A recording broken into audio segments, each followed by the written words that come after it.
Voilà, la batteuse glisse. Hop, hop, hop, hop, hop. Allez les 4 roues motrices là.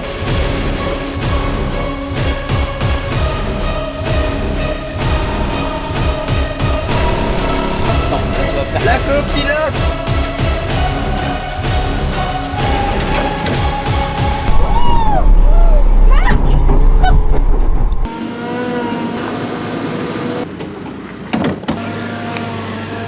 Bon, salut les amis, jeudi 19 octobre, je rembarque la citerne à fioul avec moi pour faire le plein de la batteuse. Donc depuis qu'on a déposé la batteuse chez Gilbert dans la vidéo précédente, ça a pas bougé.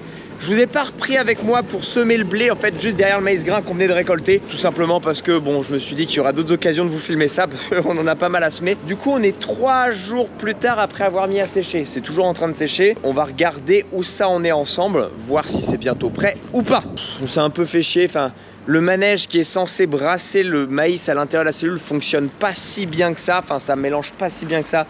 Il fonctionne quand il veut en gros, donc bon, ça a quand même séché, puis on l'avait quand même bien rempli. On l'a plus rempli que ce qu'on remplit habituellement en maïs, ce qui fait que ça peut être dur aussi pour lui quoi. En tout cas, j'ai repris la caméra avec vous tout simplement pour filmer la deuxième partie des moissons de maïs grain. Là on est jeudi, il y a Bastien qui arrive lundi, toute la semaine pour filmer aussi une partie des moissons de maïs grain pour sa chaîne. Donc là moi, à ce moment-là, je poserai la caméra. Donc on va les récolter aujourd'hui 8-10 hectares en fait qui sont très sensibles, qui peuvent devenir très rapidement problématiques. Oui, la cellule n'est pas encore vide, on va aller d'ores et déjà quand même récolté. On va le baigner dans la fumière qu'on a bien nettoyée, bien propre, en attendant qu'on arrive à finir de vider la cellule.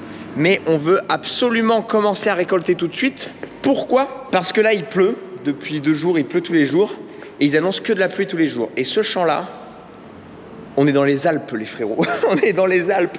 Il faut s'exciter à le récolter avant qu'il pleuve de trop, parce qu'il y a un moment, on n'y arrivera pas. Dans la vidéo ensilage l'année dernière, si vous vous rappelez, c'était le champ où les bennes suivaient l'ensileuse en crabe. Le gars qui ensile habituellement, c'est un crack, et lui, il arrive bien à... il connaît la parcelle, il arrive bien à suivre, etc.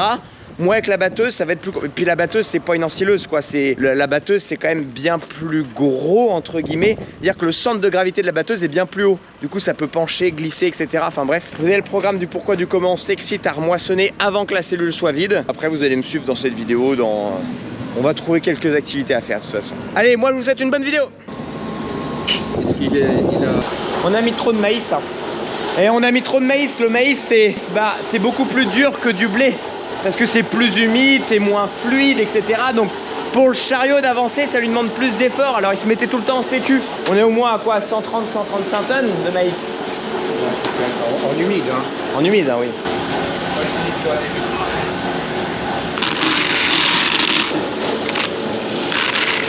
Ouais, en même temps que ça se remplisse. Ah oui. Bon, là c'est pour se rendre compte d'à peu près où on en est. Mais coûte que coûte, comme dit le père, tant que ça goûte sur le toit et qu'il y a de l'eau, vous voyez là ça goûte, etc. Ça veut dire que c'est pas encore bon, hein, de toute façon. Il y a encore de l'eau qui s'en évapore. On laisse toute la journée, puis à mon avis ce soir ça va être bon. Là il va rester les 3 derniers petits points à descendre, donc ce soir c'est bon. Ça sent bon, ça sent le neuf encore, j'aime bien cette odeur.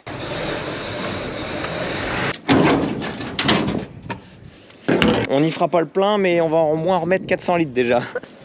Merci chef. Qu'est-ce que c'est ce montage? Oui. Qu'est-ce que c'est ce bordel? Tu vas voir. Le fil rouge avec le fil rouge, le fil noir avec le fil noir. Et après je branche au tracteur, mais le truc c'est que faut surtout pas que ça se touche, tu le poses en sorte. Si tu le poses comme ça, après on crabe. À chaque fois je me fais niquer, ça touche et je baise le fusible. Allez, tu peux appuyer sur on. Je vais regarder si ça tourne à l'endroit quand même là-haut. 20 Dieu, ça coule. Par contre, on en a pour un bout de temps. Il y en a au moins pour un quart d'heure, 20 minutes. Comme ça, graissage en attendant. On va sauter le pistolet là-haut. Impeccable. Oh putain, je suis trop con. Je m'en doutais. J'ai pris la seule pompe à graisse où l'embout il est pété. Je suis beaucoup trop con. Normalement, j'en ai une dans la caisse à outils. Oui. Mais est-ce qu'elle a de la graisse?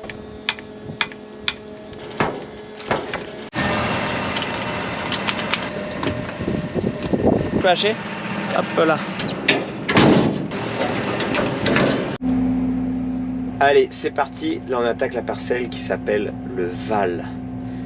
Et cette parcelle-là, du coup, vous vous rendrez pas compte en caméra avec les perspectives, etc. Mais la typologie du champ fait que ça penche. Et puis ça penche pas d'un sens où tu te dis bon bah c'est bon, oui une parcelle peut pencher mais tu la prends d'un sens et qui fait qu'il y a zéro risque. Là ça penche dans tous les sens, donc en fait on va forcément être un moment dans le mauvais côté de la pente. C'est aujourd'hui qu'on casse la batteuse ou... Non, faut pas que je me porte l'œil parce que quand j'étais tout seul à la ferme avec le père et que je disais que j'avais tout cassé, j'avais cassé la vis enfin cassé. Le but en fait c'est que dans le champ je vais faire en sorte d'avoir jamais ma trémie pleine quoi. La vider le plus souvent possible, surtout quand j'attaque de la pente quoi. Ah j'aime bien le bruit que ça fait au battage de maïs, ça fait un sifflement. Les amis, j'ai mis d'emblée les 4 roues motrices et là c'est là où on regrette pas du tout l'achat d'une batteuse avec les 4 roues motrices parce que là c'est humide, il y a de la pente, ça va forcément dégratter, patiner, enfin la batteuse elle va être assise, obligée. Je viens d'attaquer la pente et là ça va pencher en même temps de remonter, ça va, je vais pas aimer. Je viens de vider à l'instant ma trémie parce que tu vois, la descente était plutôt correcte et là ça va remonter en penchant. Là ça penche, voilà ça penche, voilà ça penche, voilà ça penche, voilà la batteuse glisse, voilà, pop. Complètement crabe la batteuse. Oh, complètement crabe la batteuse dans les rétros. Faut que je recule comme ça, tant pis je vais écraser du maïs mais j'ai pas le choix. Voilà dingue, ok on va la prendre, là je suis parfaitement dans la pente, elle patine. Allez les 4 roues motrices là, merde, perte de régime moteur, vitesse critique, 105% de régime moteur les potes, elle va caler. Oh le moteur il s'est assis. Je vais essayer de refaire la fourrière correctement, bien redétourer, je vais le prendre d'une autre façon. La Lexion elle a rien dans le sac. Là c'est gras, humide, j'ai le pont moteur. Bon pourtant j'ai la trémie vide là. Mais là je suis dans un faux plat, une petite pente. Et j'arrive pas à avancer au-dessus de 4,5 km/h. Le moteur il s'assoit, ça s'assoit complètement, ça bip. Régime moteur critique. Bah oui je sais bien que ton régime moteur il est critique.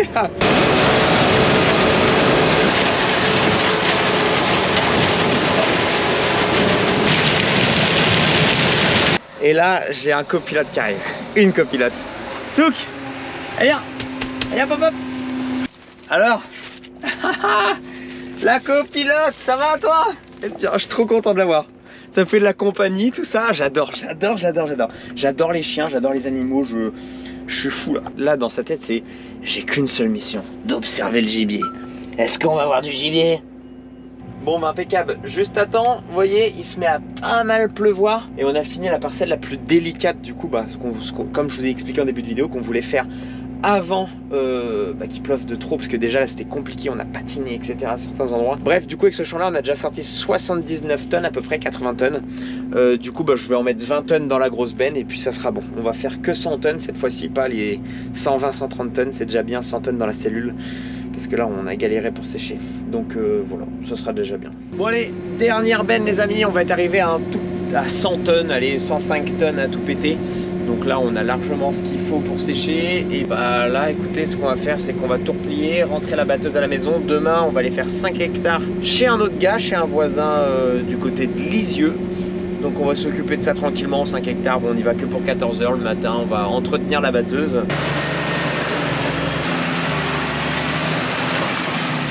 Me voilà arrivé, il y a Souki avec moi, je me voilà arrivé à la ferme, je leur ai carrément volé le chien.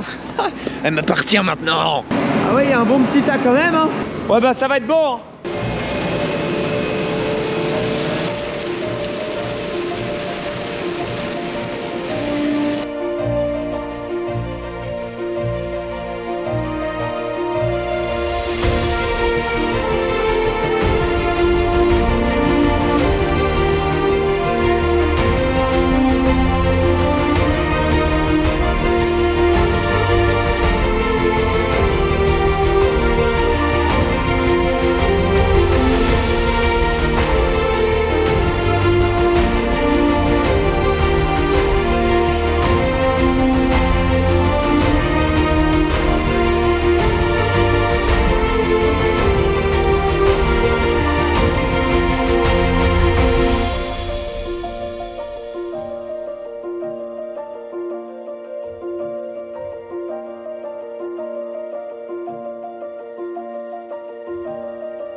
Bon les amis, nous voici arrivés chez Marc-Antoine, 5 hectares de maïs qui est aussi inerté comme on avait fait chez Clément. Là on avait mis en route la batteuse, donc mis en boudin en fait. Là vous l'avez vu, c'est folklorique. Alors pour la petite anecdote, Marc-Antoine, en gros c'est un jeune comme moi qui a fait le même lycée agricole que moi.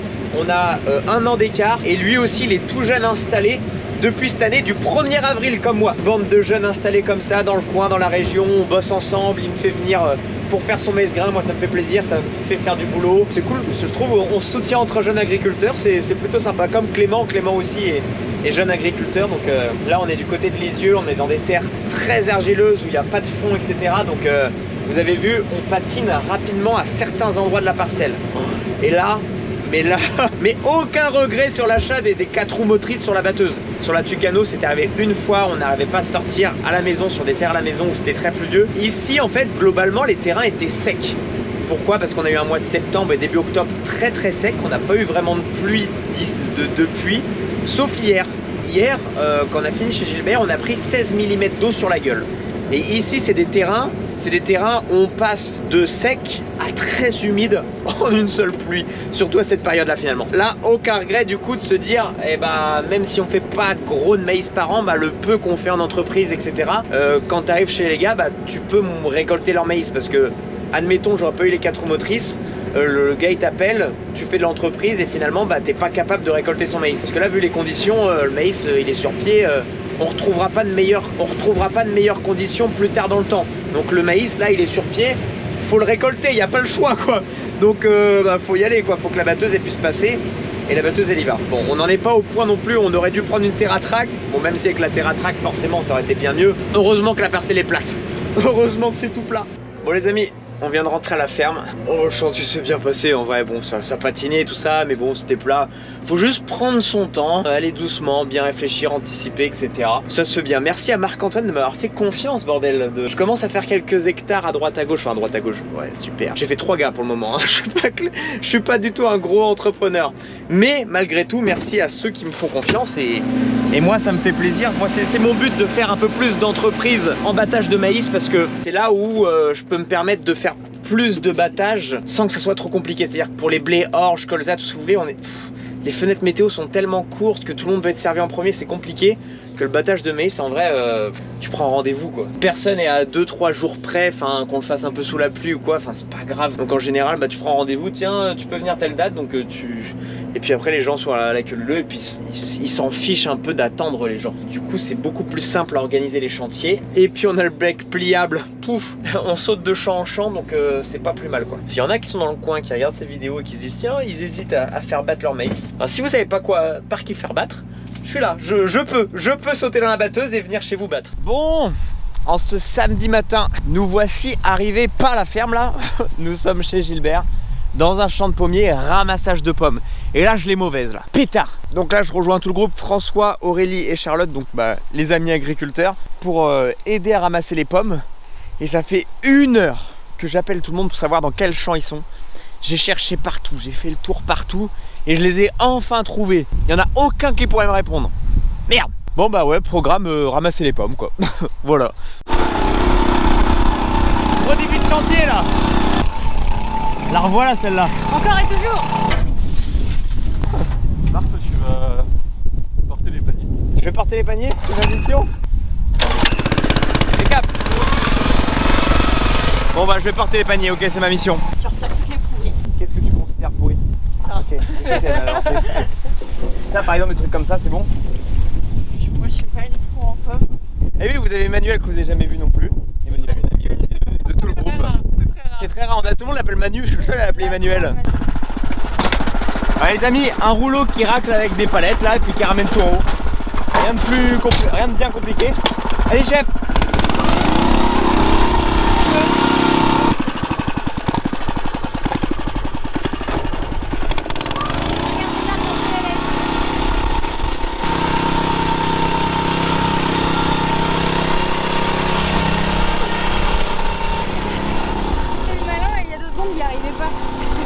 Ça ramasse vite hein. Allez Aurélie, c'est plein. François il est chaud. Tiens, François.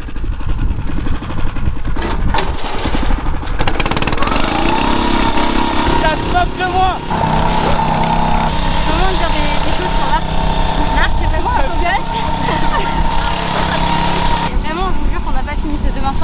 Effectivement Aurélie, après avoir dit maintes et maintes fois durant la journée qu'on doit être enfin à la moitié, vous avez fini que le week-end suivant après 1 jour et demi de plus que prévu. Est-ce que c'est bon pour vous? On n'aura jamais fini demain soir. Non, non, c'est clair. On va lui jeter des pommes. On est diabolique.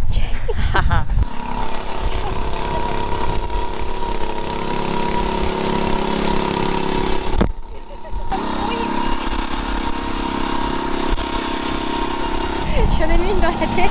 Elle est éclatée sur sa tête, regarde. Non, on peut pas bosser tranquille, merde. On est là, on bosse comme des cons et puis on se fait emmerder.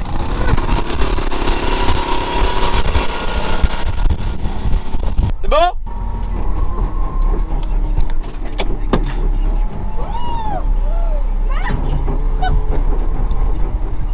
Pourquoi il baisse tout seul? Oh, j'ai fait une dinguerie. J'ai fait une dinguerie. J'ai vidé quasiment la moitié du godet par terre. J'ai appuyé sur un bouton sur la poignée, je sais pas lequel, et le godet s'est ouvert.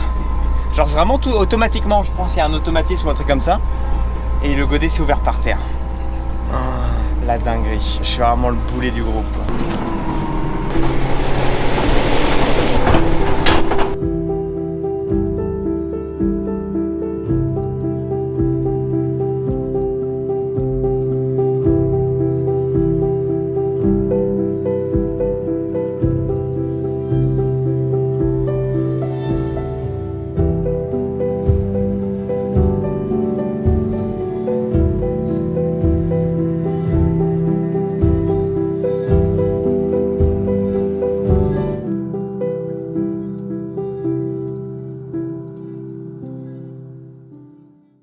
Salut tout le monde, ça fait une éternité comme d'hab.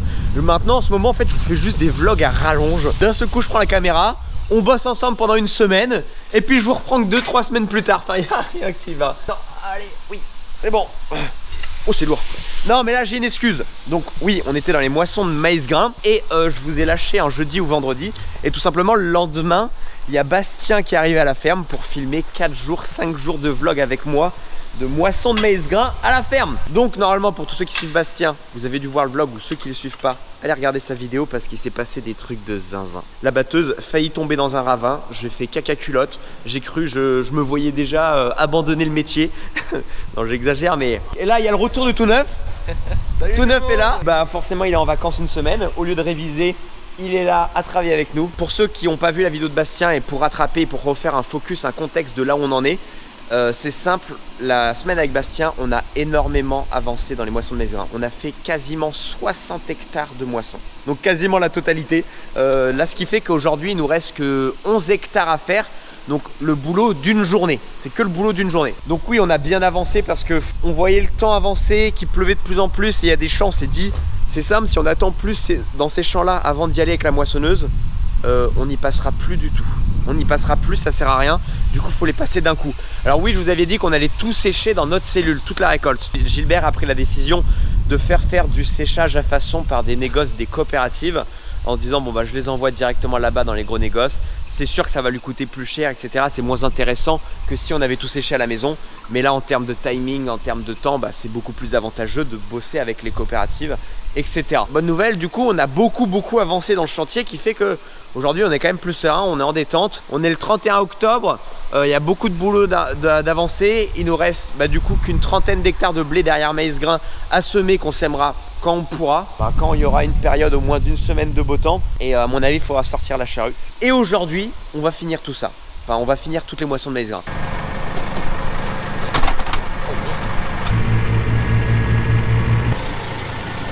Impeccable.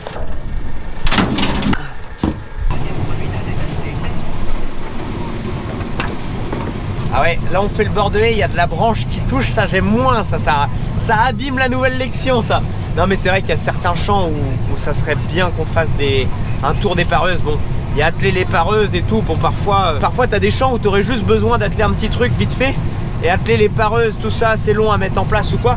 Moi ce que je rechercherais, ce qui serait incroyable, ça serait, il existe des petits lamiers ou des petites épareuses à mettre directement sur le télescopique. Tu sais que t'arnaches, t'attaches, t'attelles à l'avant des crochets du télescopique t'as juste à monter, à faire ton petit bout de équipement, etc. Parfois t'as juste des petits trucs spontanés comme ça à faire où t'as pas besoin d'atteler carrément les pareuses. Du coup je cherche ça mais je sais pas, j'y connais rien, je sais pas quelle marque fait ça, qui fait ça. Je crois que Figgle font des trucs comme ça qu'on adapte au télescopique, enfin vous avez compris ce que je voulais. Si jamais il y en a qui regardent cette vidéo parmi vous, qui bossent pour des marques qui fabriquent ça, qui bossent dans le marketing ou je sais pas quoi, contactez-moi, je suis chaud, on fait un partenariat ensemble. Il y a mon mail en description si vous voulez, contactez-moi et puis si on peut faire un truc ensemble, si jamais. Bah oui, non mais c'est sûr que voilà, je fais des vidéos, je fais des trucs comme ça, parfois bah comme je fais avec Style, etc. ou d'autres marques, bah parfois ça peut être intéressant pour la marque, ça les intéresse de faire un petit coup de pub et puis en contrepartie, moi j'ai des petits avantages, bon bah je trouve ça aussi normal. Il y en a ça va les faire râler, je m'en fiche mais je trouve ça aussi normal qu'en contrepartie d'une mise en avant, d'une présentation produit, je les aide entre guillemets à mettre en avant, à faire de la pub, à potentiellement vendre leurs produits. Donc si jamais on peut s'entendre là-dessus, voilà, n'hésitez pas à me contacter si vous faites des lamiers ou des épareuses pour télescopique, mail en description. Je suis tout oui à toute potentielle proposition de partenariat. À voir. On a la souque, on a la souque avec nous là, impeccable. Bon, je viens d'éteindre le moteur parce que là on a fait juste un petit champ de 2 hectares et on arrive dans un autre champ. Et puis je sentais que je perdais un peu plus au gris, enfin un peu plus. J'étais obligé de ralentir un peu.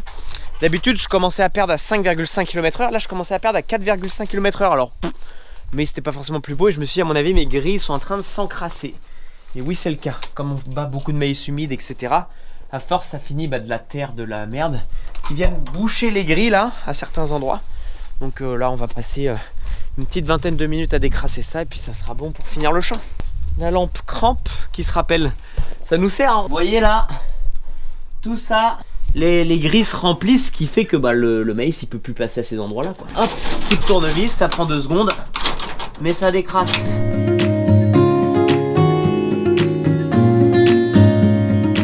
On a nettoyé le plus gros là, le grain il va passer, c'est juste que du coup le grain il passait plus entre les grilles. Bon en tout cas c'est reparti, on met en route et de toute façon j'en étais sûr, je me doutais parce que je perdais au gris, là ça me mettait que je perdais au gris à 4,5 km/h, je me dis c'est pas normal, c'est que ça doit être encrassé, que le grain passe plus. Ah la souque, t'en penses quoi toi?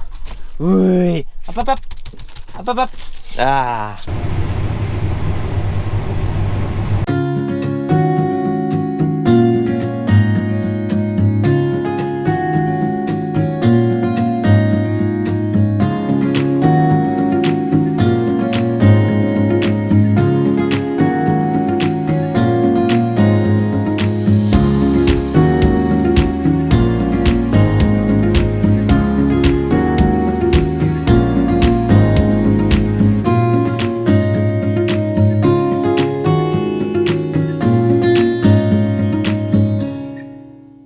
Allez, on fait conduire la batteuse à tout neuf. Voilà.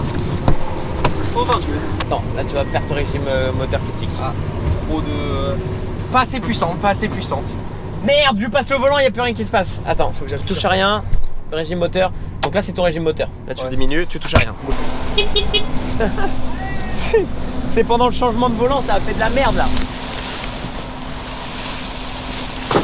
On était en train de parler mais rien à voir et d'un seul coup j'ai allumé la caméra, je me suis levé, comme vous avez vu, je lui ai dit vas-y conduis. Il a jamais conduit la Lexion pour le moment, même pas cet été quand il était là.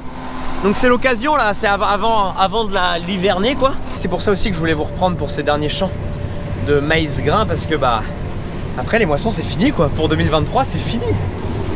C'est bon, c'est bon. Tu suis Laurent, t'essaies de te suivre par rapport à celui extérieur, pour pas au moins que tu loupes celui extérieur. Ah non, c'est pas un bon Non, arrête, vas-y recule. Ça va pas, ça va pas. Oh là là là là là là là là. C'est pour ça que ça bourre. Aussi la quille à semer là. Ah non mais là tu nous fais droite-gauche. Heureusement que ça fait pas d'andin derrière parce que celui qui bottelerait, il serait pas bien. Ça se met comme de la merde aussi. Ouais, suis tes rangs qui sont bien là, tu t'en fous, c'est le bordel là-bas.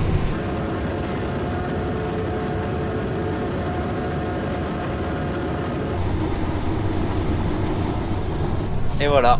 Moisson pas de maïs, moisson globale 2023 terminée. Ça y est, on s'en est sorti, On n'est même pas en novembre, on est le 31 octobre du coup. J'aurais jamais parié au début de la saison, sachant tout le maïs qu'on avait à faire. J'aurais jamais parié qu'on finirait avant novembre. Il va rester une vingtaine, trentaine d'hectares à semer de blé derrière maïs grain. Bon, ça sera quand on pourra parce que bon, vu les conditions dans lesquelles on a récolté, on a tassé le terrain, c'est humide. Faut qu'il fasse beau. Bon, on verra. Mais putain, ouais, on a fini quoi. Genre maintenant le boulot va aller en décrescendo quoi. On va moins se faire arracher la tronche. Le mois d'octobre, je vais me faire arracher la tronche. On range la batteuse chez Gilbert, on ira la rechercher demain pour la laver, l'hiverner, commencer à l'hiverner. Et on va redescendre les bennes à la ferme quoi. Donc voilà les poteaux. Bon, là il y a un boulot. À mon avis, pour l'hiverner totalement, si on y met un bonhomme non-stop, c'est une semaine consécutive. Faut bien commencer par quelque part là, faut y aller.